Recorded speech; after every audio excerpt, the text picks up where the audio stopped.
सत साहिब जी, आप सुन रहे हैं संत रामपाल जी महाराज द्वारा लिखित पुस्तक जीने की राह का पेज नंबर 287, गीता जी में सृष्टि रचना का प्रमाण। इस वीडियो को 31 जुलाई 2024 को रात 10 बजे एडिट किया गया है और इस वीडियो को लाइक और शेयर करना ना भूलें। सत साहिब। पवित्र श्रीमद् भगवद गीता जी में सृष्टि रचना का प्रमाण। इसी का प्रमाण पवित्र गीता जी अध्याय 14 श्लोक 3 से 5 तक है। ब्रह्म यानी काल कह रहा है कि प्रकृति यानी दुर्गा तो मेरी पत्नी है, मैं ब्रह्म यानी काल इसका पति हूँ। हम दोनों के संयोग से सर्व प्राणियों सहित तीनों गुणों रज गुण ब्रह्मा जी, सत गुण विष्णु जी, तम गुण शिव जी की उत्पत्ति हुई है। मैं यानी ब्रह्म सर्व प्राणियों का पिता हूँ तथा प्रकृति यानी दुर्गा इनकी माता है। मैं इसके उदर में बीज स्थापना करता हूँ जिससे सर्व प्राणियों की उत्पत्ति होती है। प्रकृति यानी दुर्गा से उत्पन्न तीनों गुण रज गुण ब्रह्मा, सत गुण विष्णु तथा तम गुण शिव जीव को कर्म आधार से शरीर में बांधते हैं। यही प्रमाण अध्याय 15 श्लोक 1 से 4 तथा 16-17 में भी है। गीता अध्याय नंबर 15 का श्लोक नंबर 1। उधर्वमूलम अधः शाखम अश्वत्थम प्राहुः अव्ययम छंदासी यस्य पर्णानि यह तम वेद सह वेदवित्। अनुवाद। उधर्वमूलम यानी ऊपर को पूर्ण परमात्मा आदि पुरुष परमेश्वर रूपी जड़ वाला, अधः शाखम नीचे को तीनों गुण अर्थात रज गुण ब्रह्मा, सत गुण विष्णु व तम गुण शिव रूपी शाखा वाला, अव्ययम यानी अविनाशी, अश्वत्थम यानी विस्तारित पीपल का वृक्ष है, यस्य यानी जिसके, छंदासी यानी जैसे वेद में छंद है ऐसे संसार रूपी वृक्ष के भी विभाग छोटे छोटे हिस्से टहनियां व पर्णाति यानी पत्ते, प्राहु यानी कहे हैं, तम यानी उस संसार रूप वृक्ष को, यह यानी जो, वेद यानी इसे विस्तार से जानता है, सह यानी वह, वेदवित् यानी पूर्ण ज्ञानी अर्थात तत्वदर्शी है। गीता अध्याय नंबर 15 का श्लोक नंबर 2। अधः च ऊर्ध्वम प्रसृता तस्य शाखा गुण प्रवृद्धा विषय प्रवालः अधः च मूलानि अनुसंततानि कर्मानुबंधिनी मनुष्य लोके। अनुवाद।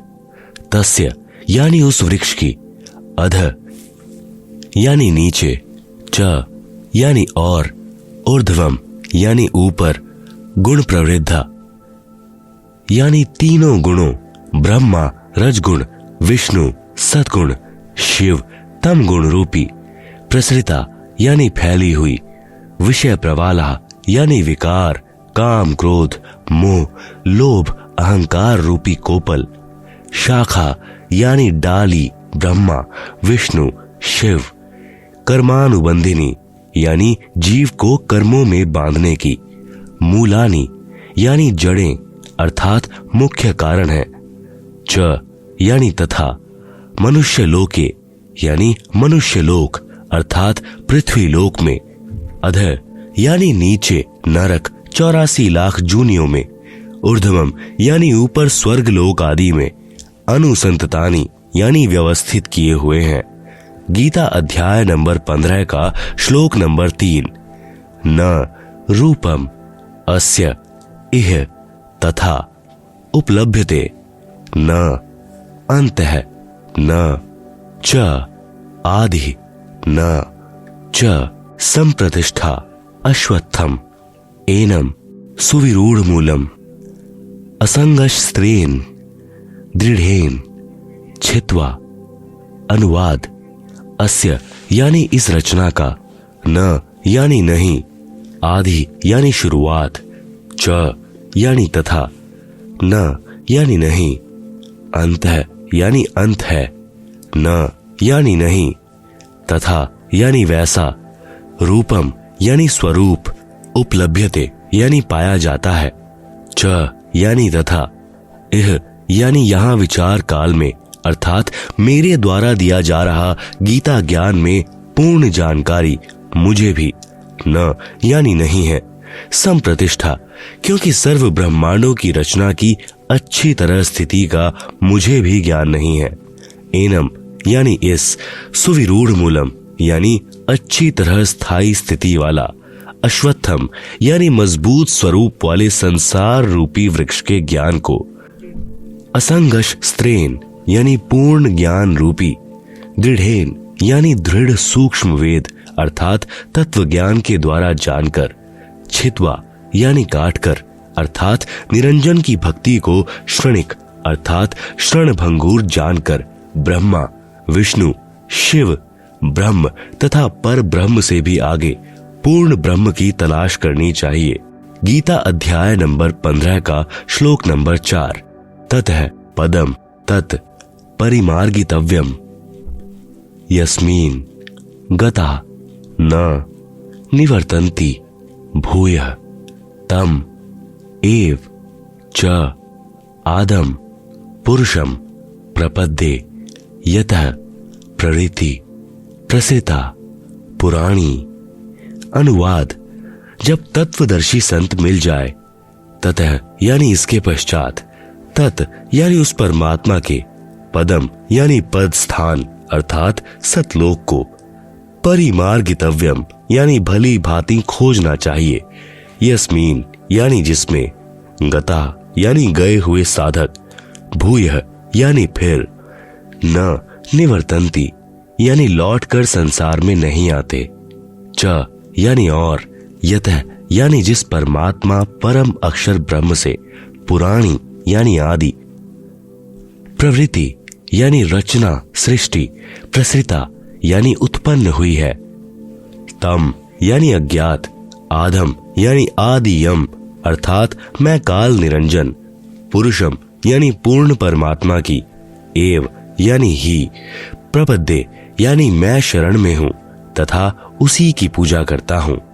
गीता अध्याय नंबर 15 का श्लोक नंबर 16, द्वौ इमो पुरुषो लोके शरः च अक्षरः एव च शरः सर्वाणि भूतानि कुटस्थः अक्षरः उच्यते।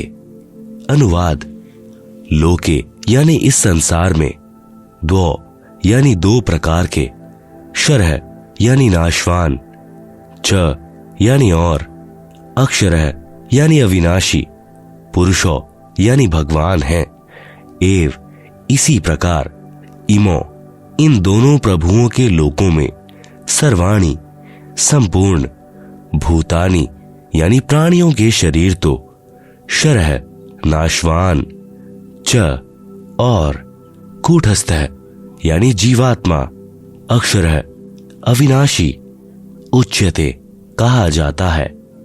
गीता अध्याय नंबर 15 का श्लोक नंबर 17, उत्तमः पुरुषः तु अन्यः परमात्मा इति उदाहरतः यह लोकत्रयम् आविश्य विभर्ति अव्ययः ईश्वरः। अनुवाद, उत्तमः यानी उत्तम, पुरुषः यानी प्रभु, तू तो, अन्यः उपरोक्त दोनों प्रभुओं शर पुरुष तथा अक्षर पुरुष से भी अन्य ही है, इति यानी यह वास्तव में, परमात्मा परमात्मा उदाहरतः कहा गया है, यह जो लोकत्रयम् तीनों लोकों में, आविश्य प्रवेश करके, विभर्ति सबका धारण पोषण करता है, एवं अव्ययः यानी अविनाशी, ईश्वरः यानी ईश्वर, प्रभुओं में श्रेष्ठ अर्थात समर्थ प्रभु है। भावार्थ, गीता ज्ञान दाता प्रभु ने केवल इतना ही बताया है कि यह संसार उल्टे लटके वृक्ष तुल्य जानो, ऊपर जड़ें यानी मूल तो पूर्ण परमात्मा है, नीचे टहनियां आदि अन्य हिस्से जानो।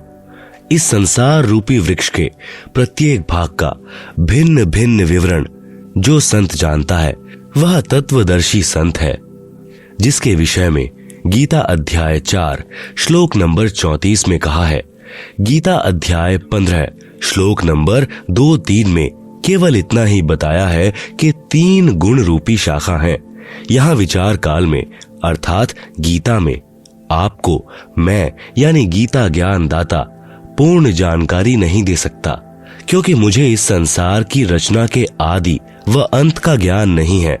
उसके लिए गीता अध्याय 4 श्लोक नंबर 34 में कहा है कि किसी तत्वदर्शी संत से उस पूर्ण परमात्मा का ज्ञान जानो। इस गीता अध्याय 15 श्लोक 1 में उस तत्वदर्शी संत की पहचान बताई है कि वह संसार रूपी वृक्ष के प्रत्येक भाग का ज्ञान कराएगा। उसी से पूछो। गीता अध्याय 15 के श्लोक 4 में कहा है कि उस तत्वदर्शी संत के मिल जाने के पश्चात उस परम पद परमेश्वर की खोज करनी चाहिए, अर्थात उस तत्वदर्शी संत के बताए अनुसार साधना करनी चाहिए, जिससे पूर्ण मोक्ष यानी अनादि मोक्ष प्राप्त होता है। गीता अध्याय 15 श्लोक 16-17 में स्पष्ट किया है कि 3 प्रभु हैं, एक क्षर पुरुष यानी ब्रह्म, दूसरा अक्षर पुरुष यानी पर ब्रह्म, तीसरा परम अक्षर पुरुष यानी पूर्ण ब्रह्म। क्षर पुरुष तथा अक्षर पुरुष वास्तव में अविनाशी नहीं है, वह अविनाशी परमात्मा तो इन दोनों से अन्य ही है। वही तीनों लोकों में प्रवेश करके सर्व का धारण पोषण करता है।